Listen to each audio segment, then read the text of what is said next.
অন্যরকম ভিডিও নিয়ে এসেছি, কারণ বেসিক্যালি মেকআপেরই ভিডিও। দেখো, যাই হোক, আমি মেকআপ কীভাবে রিমুভ করি সেটাই দেখাবো তোমাদেরকে।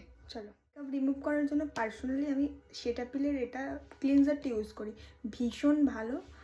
আর সত্যি মেকআপ, আর তোমরা এমনি নারকেল তেল দিয়েও তুলতে পারো, বাট আমি এটা পার্সোনালি ইউজ করি আর এটা ভীষণ ভালো। চলো দেখা যাক।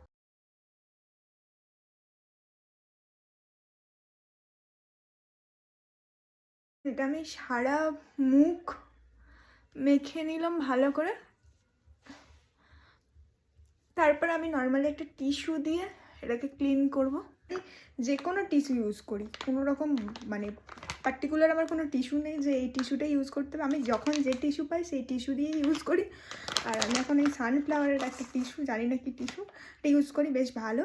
তো আমি এটা দিয়েই রিমুভ করব। এই যে উঠে যাচ্ছে আমার, এই মেকআপ উঠছে, যত ভীষণ ভালোভাবে উঠে গেছে। এবার ফেস ওয়াশ তো করতেই হবে অবভিয়াসলি। আমি অফ স্কিনে ফেস ওয়াশটা করে নেব। তোমরা জানিও তোমরা এছাড়া কীভাবে মেকআপ রিমুভ করো, অবভিয়াসলি আমাকে সাজেস্ট করতে পারো বা বলতে পারো যে ছাড়া আর কীভাবে, আর কোনোভাবে কীভাবে মেকআপ রিমুভ করো তোমরা।